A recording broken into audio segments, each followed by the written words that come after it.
Live from New Delhi, you're watching DD India Live, India's voice to the world. I'm Lipakshi Khurana, coming up in the next 30 minutes. Bangladesh goes to polls today. 120 million Bangladeshi voters to decide fate of 1,970 candidates. Main opposition party calls for nationwide strike. Israel army says Hamas military framework dismantled in northern Gaza. United States Secretary of State Antony Blinken urges against spread of conflict. India women's cricket team eyes series triumph as they are set to clash with Australia in second T20 of the three-match series at D.Y. Patil Stadium, Navi Mumbai.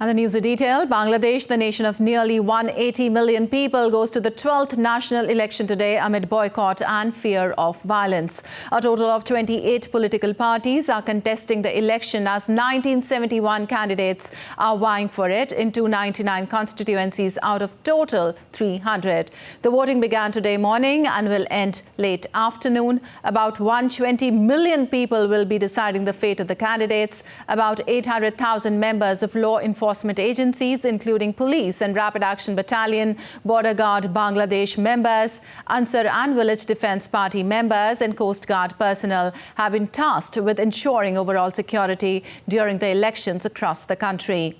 Awami League President and Prime Minister Sheikh Hasina cast a vote at the Dhaka City College Centre here this morning in the 12th Jatiya Sangsad election. She cast a franchise just after starting the balloting at 8 in the morning. The Prime Minister arrived at the polling centre with a younger sister, Sheikh Rehana, daughter Saima Wajid, and Sheikh Rehana's son, Radwan Mujib Siddiq, to cast a vote. Also, the Bangladesh Prime Minister on Sunday emphasized the importance of democracy in the country and exuded confidence over her win as the nation goes to the polls for the 2024 general elections today. Our country has been progressing, and how? We have more work to do in the coming times. I'm hoping that we will win this election and form the government. And with all the support from the people of our nation, we will be able to continue with the progressive work. We believe in ourselves and have faith in the people of Bangladesh. And moving on, the Israeli Defense Forces have completed dismantling Hamas military framework in northern Gaza and killed around 8,000 terrorists in that area, a military spokesperson said on Saturday. The military has also seized tens of thousands of weapons and millions of documents. Fighting will continue during 2024. We are operating according to a plan to achieve the war's goals to dismantle Hamas in the north and the south.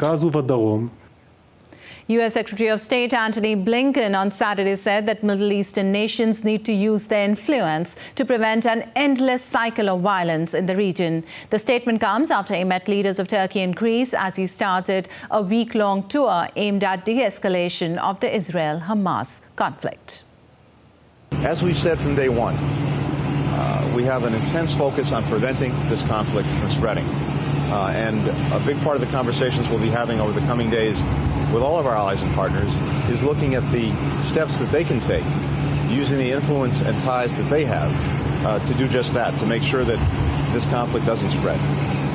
Second, we'll be looking at what we can do to maximize the protection for civilians, maximize humanitarian assistance getting into them, and also to get hostages out of Gaza.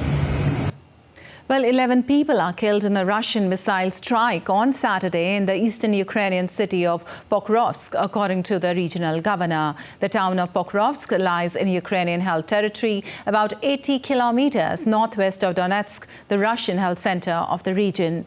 In his nightly video address, Ukrainian President Volodymyr Zelensky expressed his condolences to the families of the victims and accused Russia of targeting the civilians.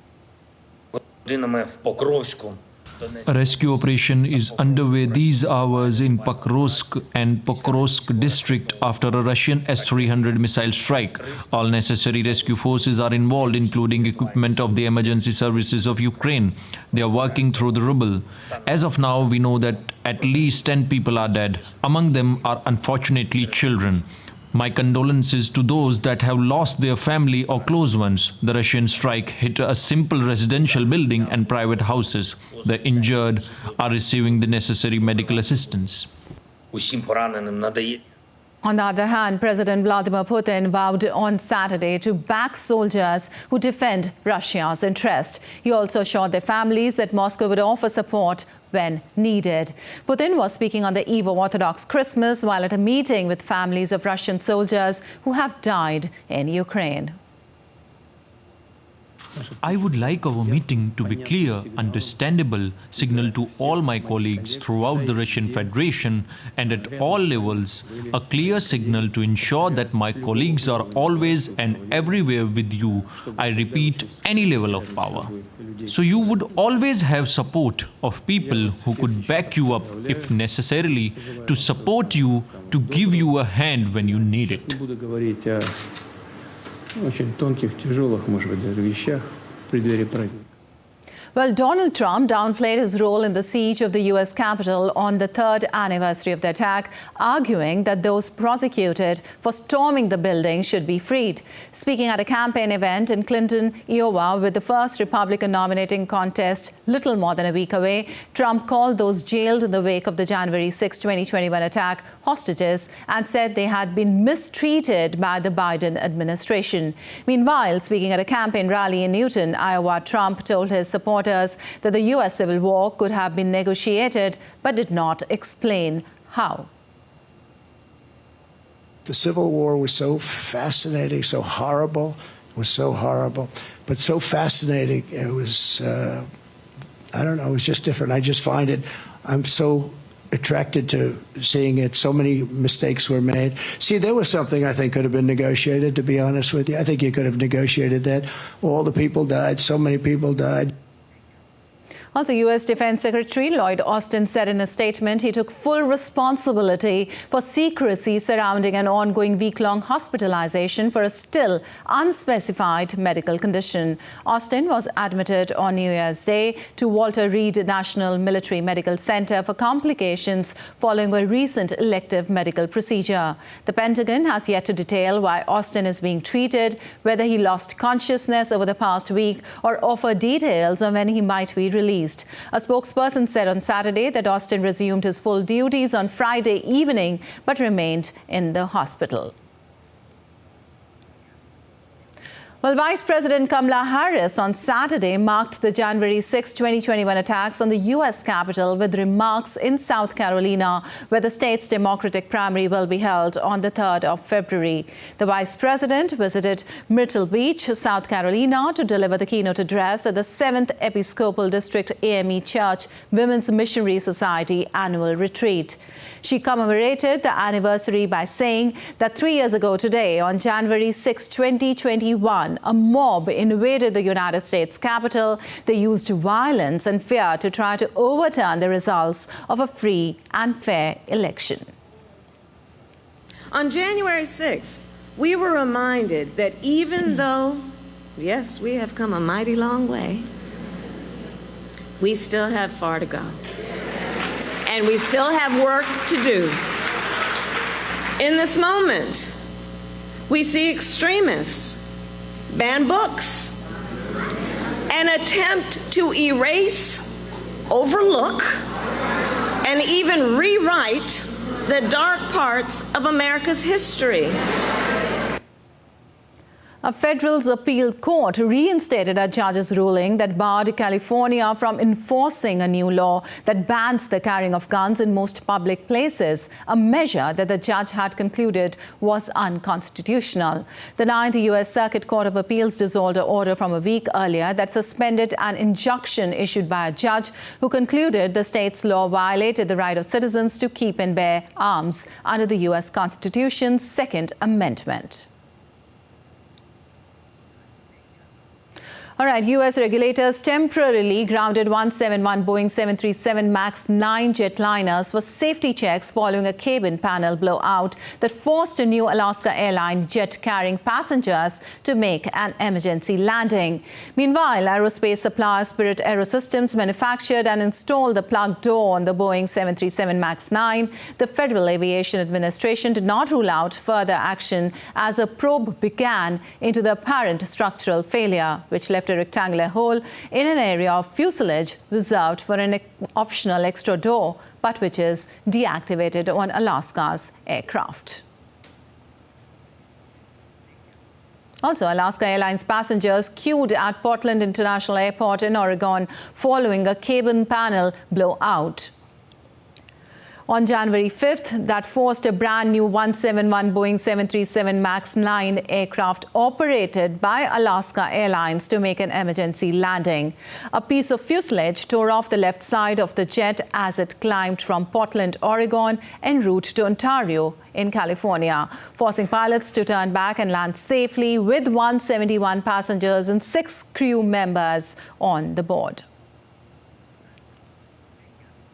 Well, Britain said it plans to spend $380 million on a new program to produce advanced nuclear fuel suitable for the next generation of power-generating reactors, seeking to dislodge Russia as the main international supplier. Britain was one of the over 20 countries, including the United States, France and South Korea, that recently signed a pledge to triple global nuclear capacity by 2050. Britain said its new investment would help support domestic production of high-assay, low-enriched uranium. The first production plant is scheduled to be operational by the early 2030s in the northwest of England. Well, Philippine President Ferdinand Marcos Jr. has signed into law a bill making it easier for taxpayers to pay their taxes in a bid to increase the revenues his government needs to boost infrastructure spending. Ease of Paying Taxes Act, the new law, simplifies procedures by allowing taxpayers to electronically or manually file tax returns with any authorized agent, bank or tax software provider. The new law also allows non-residents to register for these facilities in a bid to attract foreign investors in the Philippines. The number of income tax return pages was also cut to 2 from 4 previously. Well, China has announced sanctions on 5 American defense-related companies in response to U.S. arms sales to Taiwan and U.S. sanctions on Chinese companies and individuals. The sanctions come ahead of Taiwan's January 13th presidential and parliamentary elections. The U.S. State Department last month approved a $300 million sale of equipment to help maintain Taiwan's tactical information systems. A foreign ministry statement issued on Sunday said the sanctions will freeze any property the companies have in China and prohibit organizations and individuals in China from doing business with them. China will freeze the assets of the companies that will be sanctioned and ban people or organizations in China from engaging them. And an elderly woman in her 90s was pulled out alive miraculously by rescue workers from a collapsed house in the rain on Saturday night, more than 5 days after a 7.6 magnitude earthquake struck Japan's west coast on the 1st of January. Around 8:20 p.m. GMT, 2 ladies were found trapped under the debris of a 2-story house that had collapsed in the town of Suzu, according to a report from the Japanese public broadcaster. While the older one was responding, the other woman in her 40s showed no vital signs. According to the Ishikawa government, 126 people have been confirmed dead and more than 200 are still missing. Rain has hampered efforts to sift the rubble for survivors as more than 30,000 evacuees awaited wait. Also, aid workers in an earthquake-hit northern Japanese city on Sunday expressed concerns that falling temperatures and possible snowfall may exacerbate rescue and relief efforts in the earthquake-hit Japan. This morning, the city of Wajima, which was devastated by the New Year's Day earthquake, experienced heavy rainfall. The magnitude 7.6 quake struck western Japan's Noto Peninsula in the afternoon of the 1st of January, flattening homes, triggering a tsunami and cutting off remote communities. The number of confirmed dead was 110 by 4 p.m. GMT on Saturday, up from 94 the previous day.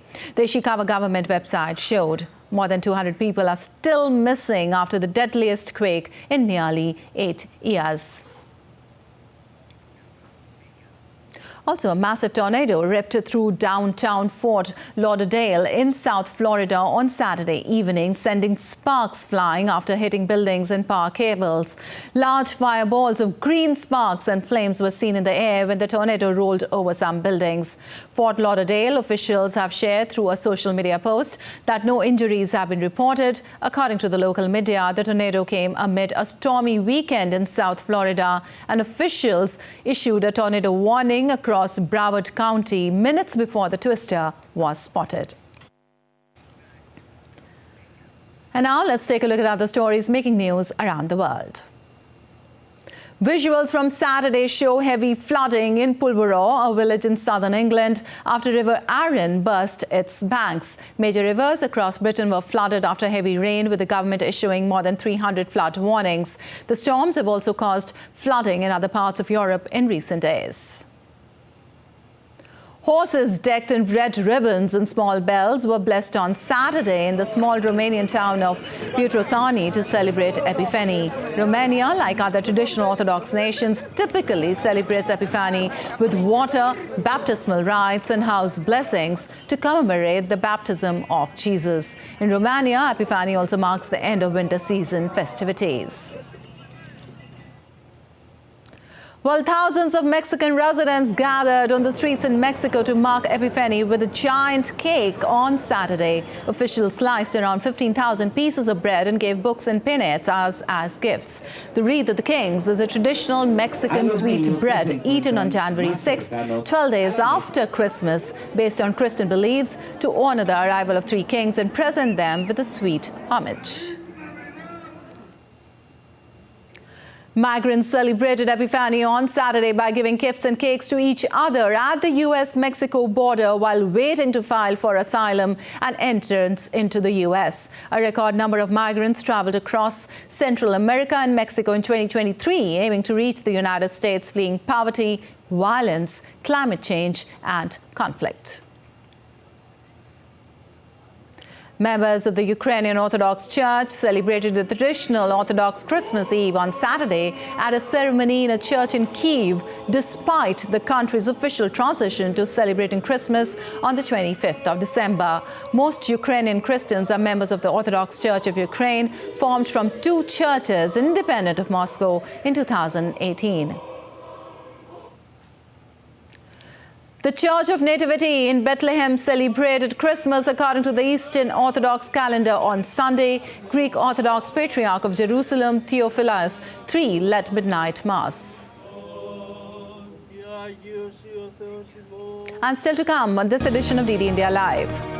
Indian Prime Minister Narendra Modi to participate in the National Conference of Director General and Inspector General of Police in Jaipur today. Updates from tennis courts. Naomi Osaka is getting ready to make a return to the Grand Slam arena. And in a historic and awe-inspiring event, Kerala's Sucheta Satish sets world record in UAE. We will tell you the details ahead.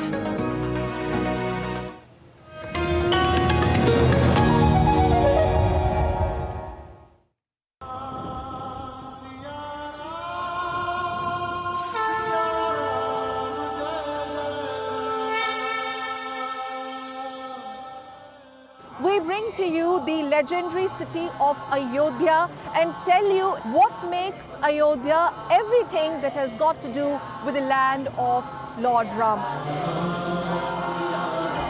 यहाँ रग रग में हर जगह राम ही है। सनातन धर्म के लिए तो गौरव की बात है। कण कण में भी भगवान राम की सत्ता का एहसास हमें होता है यदि हम लोग ध्यान से उसका अवलोकन करें। आज भी होता है। This is 10th century old Hanumangadi temple.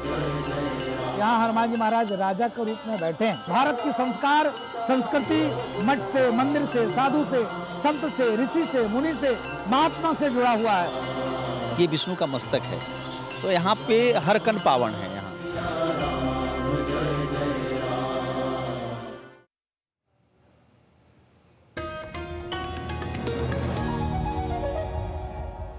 Welcome back. You're watching DD India Live. I'm Vipakshi Khurana, and moving on in a major milestone for the Indian Air Force in terms of operational and troops deployment capabilities. The IAF demonstrated a groundbreaking feat by landing a C-130J Super Hercules aircraft on an airstrip in Kargil during night for the first time. Making this operation even more complex, the Indian Air Force employed terrain masking en route, a technique of low-altitude flight used by military aircraft to avoid enemy radar and infrared detection, enhancing the stealth and security of the aircraft and the troops. The night landing exercise was integrated with the training mission of the Garud Commandos, an elite special unit of the Indian Air Force, enhancing operational coordination between its air and ground units. Located in northern Union Territory of Ladakh at an altitude of 8,800 feet, Kargil holds immense strategic significance for India's defense capabilities, as it has a close proximity with Pakistan-occupied Kashmir and also China.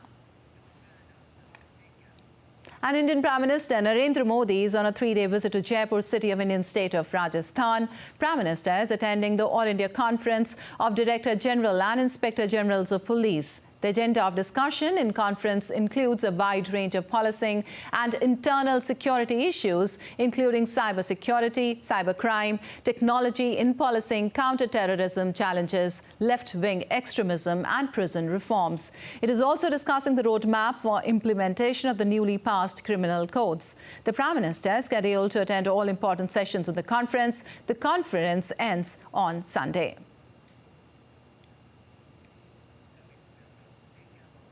And India's Defence Minister Rajat Singh will leave on a 2-day visit to London, United Kingdom on Monday. The Indian Defence Minister will be accompanied by a high-level delegation of the Indian Ministry of Defence, comprising senior officials from the various departments of defence. During his visit, the Indian Defence Minister will hold a bilateral meeting with his UK counterpart, Secretary of State for Defence, Grant Shapps. They are expected to discuss a wide range of defence, security and industrial cooperation issues. Rajat Singh is also expected to call on UK Prime Minister Rishi Sunak and hold a meeting with Secretary of State for Foreign, Commonwealth and Development Affairs, David Cameron. Well, India's Commerce and Industry Minister highlighted India's transformative economic journey and said that India's comprehensive development is the testimony to Prime Minister Modi's transformative leadership. The Commerce and Industry Minister was speaking at 2-day Global Investors Meet 2024 in South Indian state of Tamil Nadu. The summit aims to propel the state towards achieving a 1 trillion economy by 2030. Bharat's comprehensive development is a testimony to Honorable Prime Minister Narendra Modi's transformative leadership and forward-thinking policies over the last 10 years. And I'm delighted that Tamil Nadu is an integral part of that progressive vision.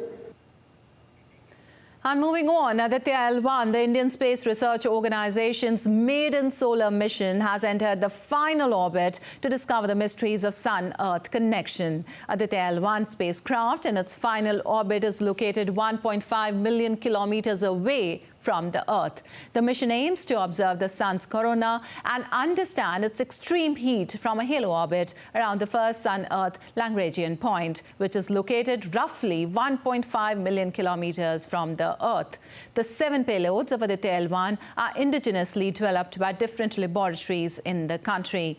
The Solar Ultraviolet Imaging Telescope to image the solar photosphere and chromosphere in near ultraviolet and to measure the solar irradiance variations in near UV.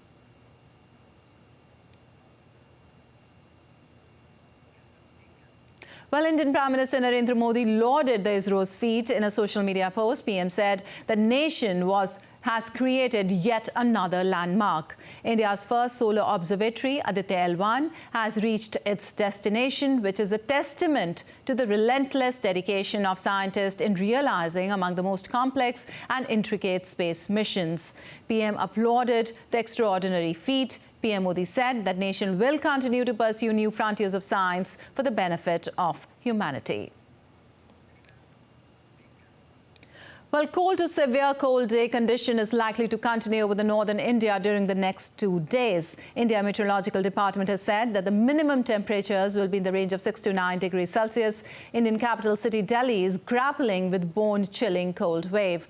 Traffic is being badly affected due to continuous fog throughout the day. The schedules of flights and trains are also being affected. Many trains are running late than their scheduled time. It has been forecast that dense to very dense fog is likely to continue over northwest India during next 2 days and will gradually decrease thereafter. Also, severe cold wave and fog grips Srinagar's Dal Lake in India's Jammu and Kashmir. A thin sheet of ice was formed on the surface of water bodies in Srinagar as the city enters into its 40 days harsh winter period. Temperature has dropped considerably in the region, with minimum temperature dropping to below -4 degrees Celsius mark on Saturday.